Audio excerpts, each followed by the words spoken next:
ஏன்னா விஜய் அவர்கள் ஒரு இடத்துல வந்து பேசினாலே அது எவ்வளோ பெரிய செய்தியாக மாறுது, நேஷனல் நியூஸாக மாறுது, ஒரு 10 நாளைக்கு விவாதமாக மாறுதுன்னும் பொழுது அதுக்கு இடம் கொடுத்து விடக்கூடாதுன்றதுனால கூடுதல் கான்ஷியஸாக இருப்பாங்க பிஜேபி, அதிமுக, திமுக. அதிமுக பாஜக கூட்டணி பற்றி எங்களிடம் யாரும் கலந்து ஆலோசிக்கவில்லை. அதே சமயம் கூட்டணி குறித்து தெளிவாக நிதானமாக யோசித்து முடிவெடுப்போம் அப்படின்னு சொல்லியிருக்கிறாங்க தேமுதிக பொதுச் செயலாளர் பிரேமலதா விஜயகாந்த் அவர்கள். ஆள்பலமாக ஓட்டை கன்வெர்ட் ஆகி நம்மளை ஜெயிக்க வைப்பாங்களா தோக்க வைப்பாங்களான்றது நம்ம டிசைட் பண்ணவே முடியாது. ஏன்னா இவங்க அதிமுகவும் பிஜேபியும் அலையன்ஸ் ஃபார்ம் பண்ணியிருக்காங்கனாலே பிரேமலதா விஜயகாந்துக்கும் தெரியும், ராமதாஸுக்கும் தெரியும், அரசியலுக்கு எல்லாத்துக்கும் தெரியும் பிஜேபி ஒரு கட்சியை முடிக்கணும்னு நினச்சா எப்படி முடிப்பாங்க. இப்போ நம்ம விஜயோடு சேர்ந்து போகும்பொழுது ஒரு புத்திசாலித்தனமாக இருந்தாக்கா நம்ம வளர்கிற வரைக்கும் யாரு கூட போய் சேர்ந்து இருந்தால் நம்ம வளர்ச்சி பிரம்மாண்டமாக இருக்குன்னு தெரிஞ்சு நகர்த்துனீங்கனாக்கா விஜயோடு போனாக்கா பிரேமலதா கட்சிக்கும் அவருடைய பையனுக்கும் நல்லது. இல்லை நான் திமுகவோட அமௌண்ட் வாங்கிட்டு போயிடுவேனாக்கா அப்படியே அமௌண்ட் வாங்கிட்டு அழிஞ்சு போயிட வேண்டியதான். தன் கட்சின்றது ஒன்று பேருக்கு இருக்குன்றதை எலெக்ஷன் நேரத்தில் மட்டும் பேசணும். ரெண்டாவது, உங்களுக்கு வேல்யூ இல்லைன்னு தெரிஞ்சாலே கட்சி உங்களுக்கு கூட சேர்க்காது தெரியுமா. பெரிய கட்சிகள் அதை ஒரு பாலியல் தொழில் செய்யறதுல வந்து ஒப்பிட்டு படுக்கிறது நிற்கிறதுன்ற மாதிரி ஒரு வார்த்தையெல்லாம் பயன்படுத்தும் பொழுது இந்த கேள்வியை இவர் இப்படி பேசினார்னு சொல்லி செய்தியாளர்கள் திமுகவில் யார்கிட்ட சார் ஃபஸ்ட்டு கேட்கணும்? இவ்வளோ ஆபாசமாக பேசுறது குறித்து யார்கிட்ட கேட்கணும் சொல்லுங்கள்? நான் அந்த கட்சியின் தலைவர் பொறுப்பாளர்கிட்ட தான் ஃபஸ்ட்டு கேட்பாங்க. நானும் அந்த யார்கிட்ட கேட்பேன் தெரியுமா?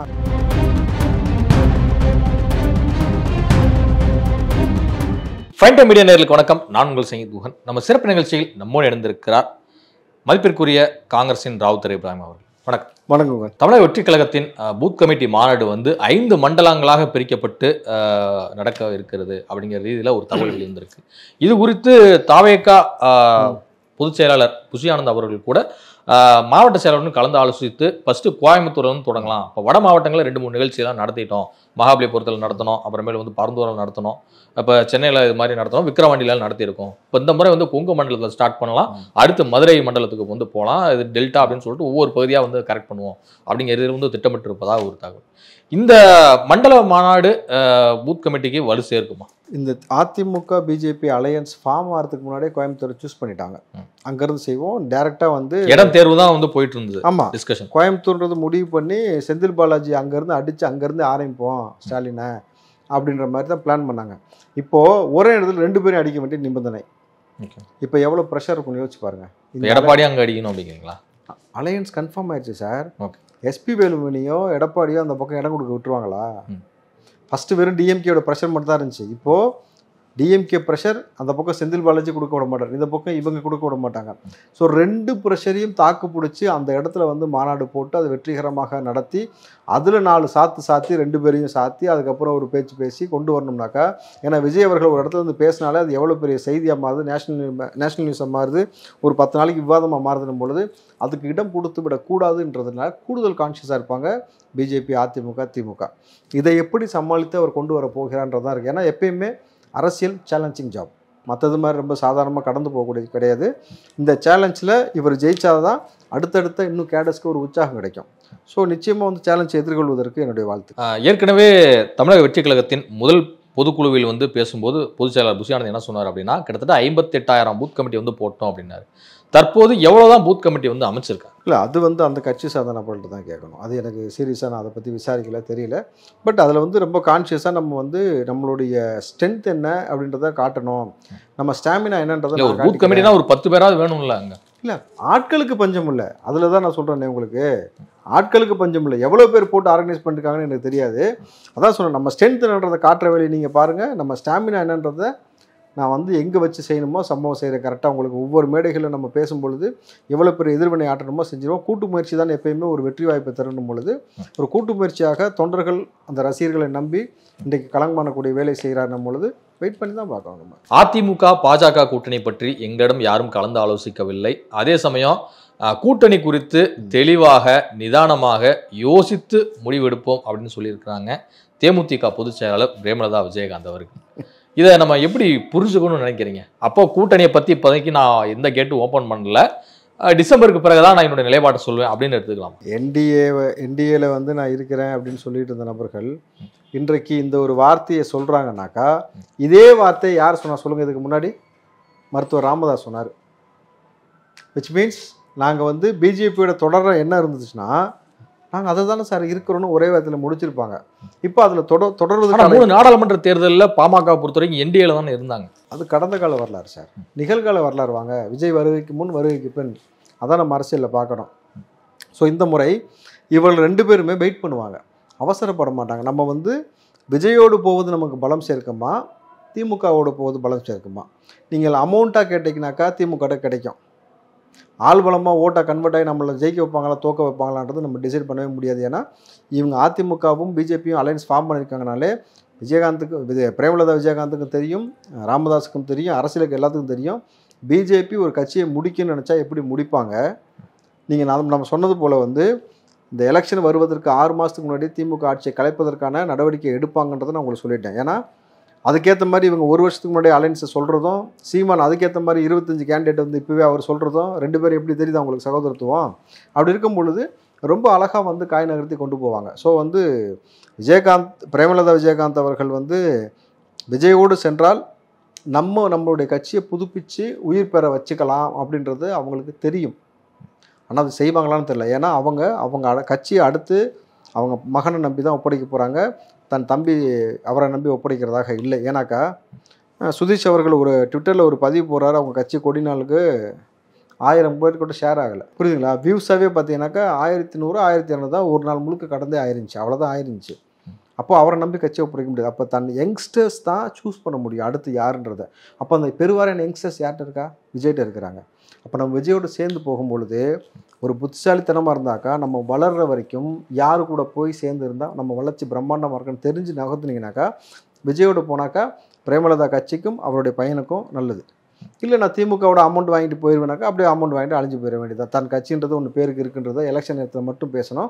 2வது உங்களுக்கு வேல்யூ இல்லைன்னு தெரிஞ்சாலே கட்சி உங்களுக்கு கூட சேர்க்காது. தெரியுமா? பெரிய கட்சிகள் வேல்யூ இல்லைன்னா உங்களுக்கு பெருசாக மதிக்க மாட்டாங்க. ஸோ அந்த கூட்டணி கணக்குப்படி எனக்கு தெரிஞ்சு அவங்க வெயிட் பண்ணி விஜயோட போவாங்க ஃபியூச்சரில் நான் நினைக்கிறேன். நான் இப்போ நீங்கள் சொல்கிறத பார்த்தா டிவிகே, பிஎம்கே, டிஎம்டிகே அலைன்ஸ் ஒரு புது கூட்டணி உருவா வாய்ப்பு இருக்குது. பாட்டாளி மக்கள் கட்சி ரேட்டே பேசிட்டாங்களேங்க. அதனால் வந்து பாட்டாளி மக்கள் கட்சி விஜயோட வருவாங்கன்னு சொல்ல முடியாது. ஆனால் அந்த இடத்தில் வந்து விஜயை கன்சிடர் பண்ண ஆள்னா யாருன்னு சொன்னாக்கா அதில் பாட்டாளி மக்கள் கட்சியும் விஜயை கன்சிடர் பண்ணிட்டாங்க. அதிகார பகிர்வில் நம்ம போகணுன்றதுல அவங்களுக்கான எண்ணம் இருக்குது. அன்புமணி கூட ஒரு இடத்துல அதை வெளிப்படுத்தியிருந்தார். ஸோ அது ஒன்று. 2வது விஷயம் பார்த்தீங்கன்னாக்கா ஐஜேகே இருக்கு இல்லையா, இந்த பாட்டாளி மக்கள் கட்சிக்கு ஐஜேகே கட்சியில் ஒரு சிக்கல் நான் சொல்லிடுறேன். பாட்டாளி மக்கள் கட்சியில் ராமதாஸ் அவர்களுக்கு திமுக கூட போகணும், அன்புமணிக்கு பிஜேபியோட போகணும். ஐஜேகே கட்சியை பொறுத்த வரைக்கும் பாரிவேந்தருக்கு வந்து பிஜேபியோட போகணும். அவருடைய மகன் ரவி பச்சமுத்துக்கு விஜயோட போகணும்னு ஆசை. நல்லா விசாரிச்சு தான் சொல்கிறேன். ஓகே, புரியுதுங்களா? ஸோ அதனால தான் அவரும் வந்து அமித்ஷா மீட் பண்ணலையா? யாரு? பாரிவேந்தரும். ஆமாம், அங்கே பெரிய யுத்தகலம் போயிட்டு இருக்கு. நீங்கள் விளையாட்டுக்கு சொல்லல, சீரியஸ் கன்ஃபார்ம் பண்ணிட்டு சொல்கிறேன். நான் எதையுமே வந்து கற்பனைலாம் அவுத்து விடவே மாட்டேன்.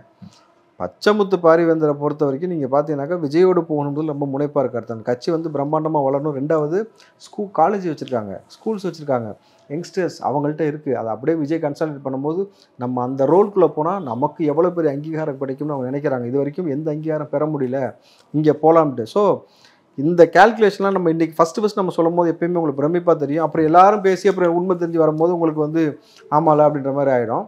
ஆனால் இதுதான் யதார்த்தமான உண்மை. ஆனால் சமீபத்தில் பாரிவேந்தர் அவர்கள் வந்து அண்ணாமலையும் சீமானையும் ஒரே மேடையில் ஏற்றி நிகழ்ச்சியெல்லாம் வந்து ஆர்கனைஸ் பண்ணியிருக்காங்க.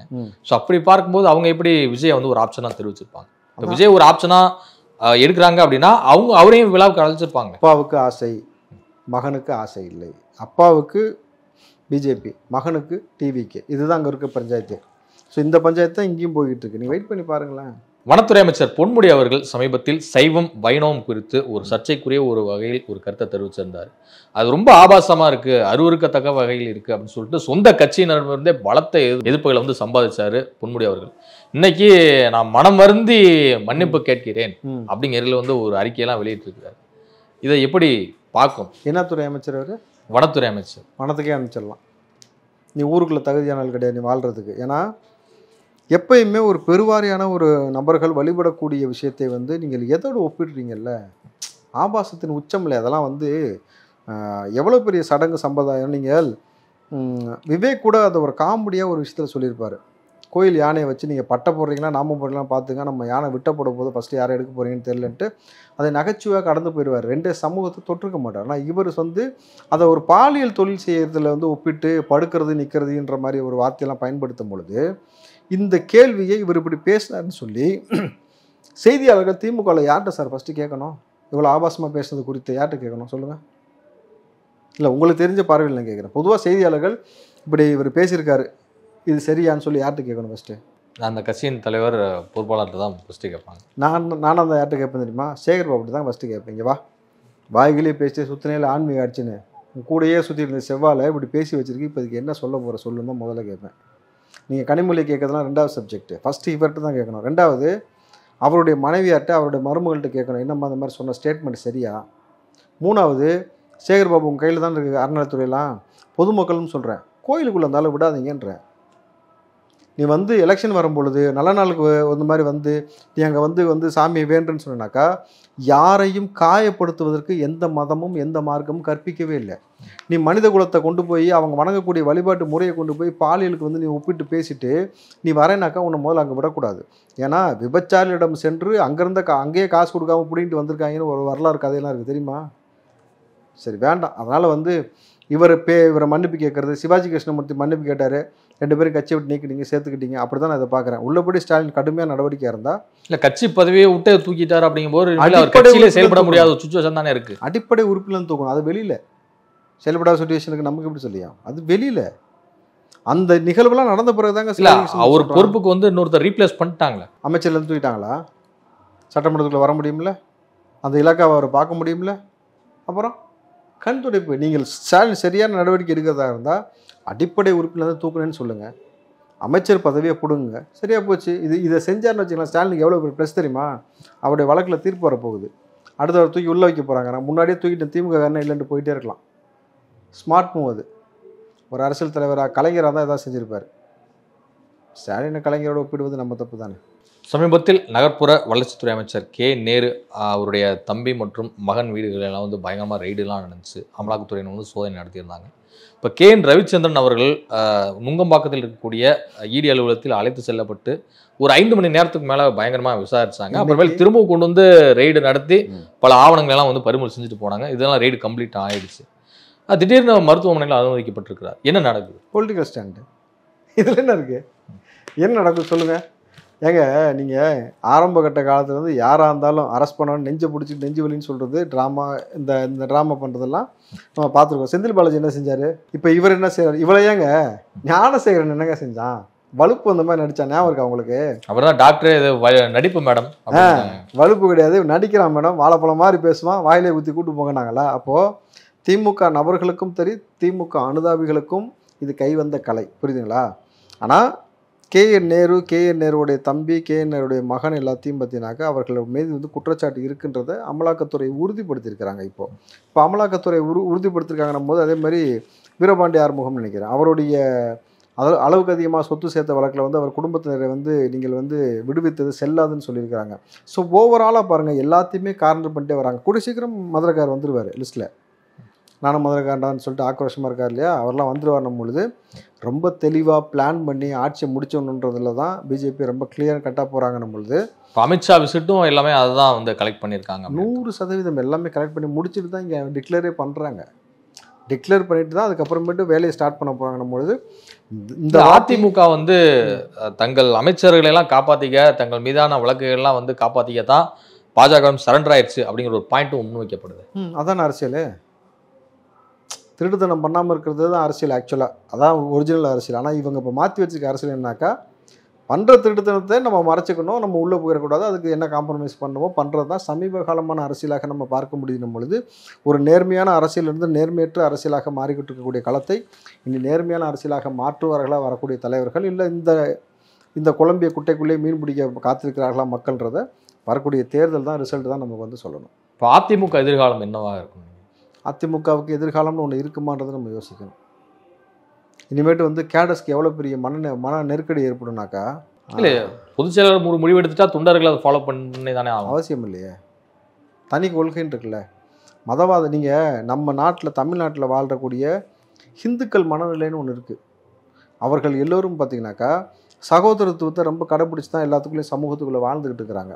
ஆனால் நீங்கள் இது வரைக்கும் நடக்காத திருப்பரங்குன்ற சம்பவங்கள் ஞாபகப்படுத்துதா? ஆமாம். வடநாட்டில் இருக்கக்கூடிய விஷயத்தை இங்கே வந்து அவன் வந்து ஆளே 2-3 நாள் பரபரப்பை உண்டாக்கிட்டாங்க.